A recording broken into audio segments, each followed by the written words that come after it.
were talking about the teaching aid, so here we can use a range of teaching aids. Range से मेरा अभिप्राय number of concrete materials, number of abstract materials in teaching aid we can use. Like आपका lesson है मृदा, या आपका lesson है दीपावली, या आपका लेसन एनी पोएम, ठीक है।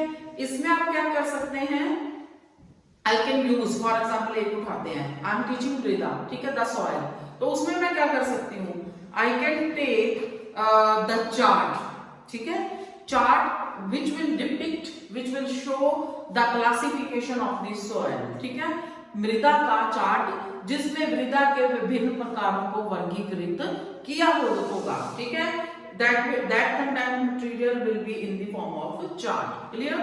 उसके बाद I can use the concrete material, one by one जब मैं एक एक करके मृदा को समझाना और उसके प्रकारों को बताना शुरू करूंगी, तो एक पैकेट में मैं उस मृदा को ला सकती हूँ, कंक्रीट फॉर्म में बच्चों को दिखा सकती हूँ, ठीक है। आज बच्चों हम काली मिट्टी के बारे में पढ़ेंगे, कहाँ पाई जाती है, इसके क्या उपयोग है भारत में, मैप के माध्यम से ये हमें, तो क्या क्या।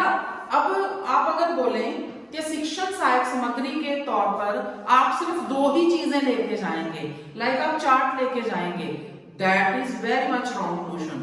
अब आपका जो लेसन है उसको पढ़ाते पढ़ाते, देखिए मैंने अभी बोला काली मिट्टी है, काली मिट्टी को मैंने पहले चार्ट के माध्यम से बताया, काली मृदा और मृदा के प्रकार, उसमें से मैंने काली मिट्टी नंबर 1 को उठाया, उसको मैंने दिखाया बच्चों को एक बैग में डाल के प्लास्टिक में, दिस इज ब्लैक सॉइल, ठीक है।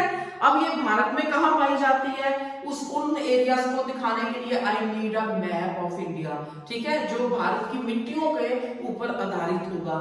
तो यहाँ मुझे मैप भी चाहिए, यहाँ मुझे कंक्रीट मटेरियल भी चाहिए, यहाँ मुझे एक चार्ट भी चाहिए, ठीक है। और इसके अलावा काली मिट्टी के उपयोग क्या है, उपयोग 1 2 3 4 5 अगर मैं बोर्ड पे करवा देती हूँ, ठीक है, इसमें हम इन काली मिट्टी में हम इन फसलों को उगा सकते हैं, उसके लिए अगेन मैं उन फसलों को लेके आती हूँ या चार्ट फ्लैश कार्ड के माध्यम से दिखा सकती हूँ, ठीक है, काली मिट्टी में उगाई जाने वाली फसलें, तो उसके लिए मैं फ्लैश कार्ड यूज करूंगी, ठीक है, गत्ते के ऊपर विभिन्न फसलों को लगा के लाऊंगी।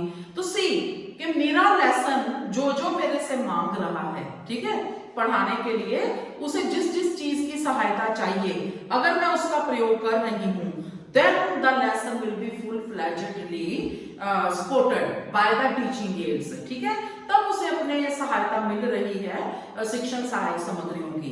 तो मृदा के लिए देखिए एक छोटा एक प्रकार पढ़ाने के लिए, ठीक है, मैंने बोर्ड भी यूज किया, आज हम पढ़ेंगे मृदा, ठीक है, मृदा में आज हम पढ़ेंगे प्रकारों के बारे में, जिसे मैं चार्ट के माध्यम से पढ़ाऊंगी। इसमें हम सबसे पहले काली मिट्टी के बारे में पढ़ेंगे, ठीक है, बैग में ले आए, इसमें काली मिट्टी यहाँ पाई जाती है और काली मिट्टी में उगाई जाने वाली फसलें या इसके उपयोग, क्लियर।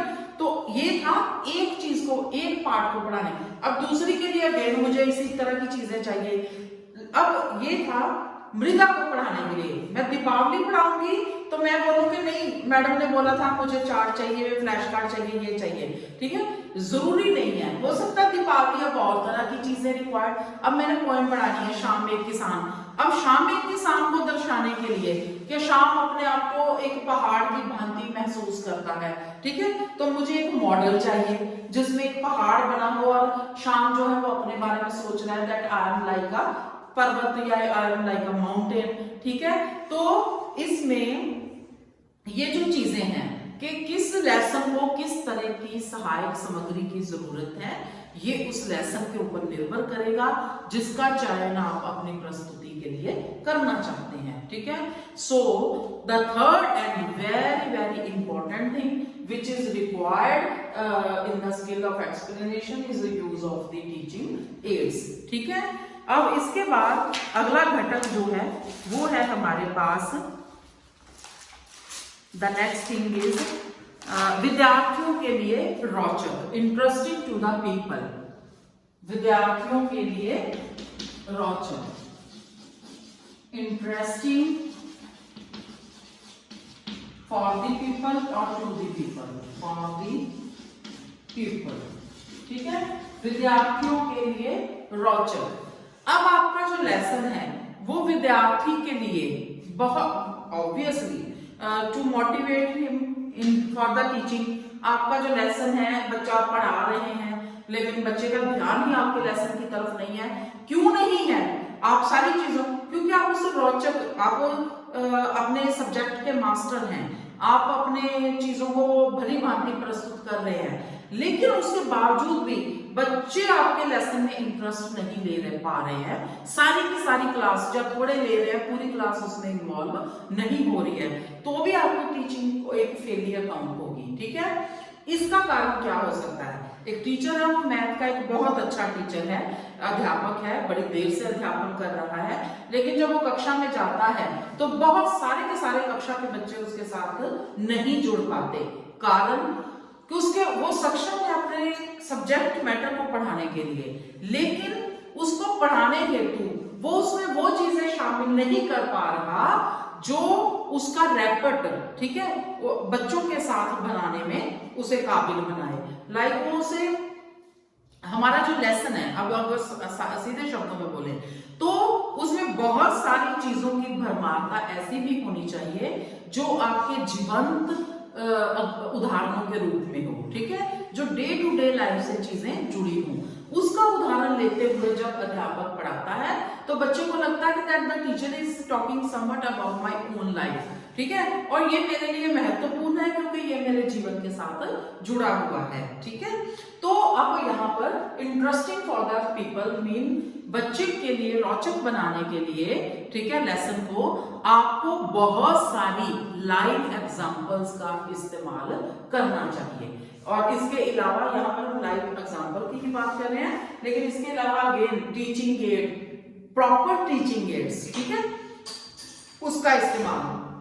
अब मैं बहुत बार नोट करती हूँ कि बच्चे, बहुत सारे अध्यापक जो हैं, जब वो अपना ट्रेनिंग पार्ट करते हैं ना, तो वो सीधे जाते हैं क्लास में और सबसे पहले अपना चार्ट टांग देते हैं वहां पे। ठीक है, जितनी भी टीचिंग एड्स है उनको खोल के रख देते हैं और पढ़ाना शुरू कर देते हैं।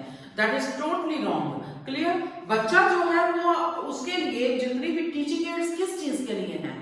Teaching aids are to grab the attention of the student, और उसकी ऑल द सेंस ऑर्गन्स, जितनी भी सेंस ऑर्गन्स हैं, उनको अपनी तरफ आकर्षित करने के लिए अध्यापक के हाथ में एक हथियार के तौर पे काम करती हैं। ठीक है, अगर आप आते ही सारा कुछ खोल के दिखा देंगे, एक तो बच्चा आप बोल क्या रहे हैं उसकी तरफ ध्यान नहीं देगा, और फिर उसका ध्यान आपकी टीचिंग एड पर होगा, और वो पहले ही आपकी सारी टीचिंग एड्स को देख लेगा, और वो बिल्कुल बाद में जब आप उन्हें समझाने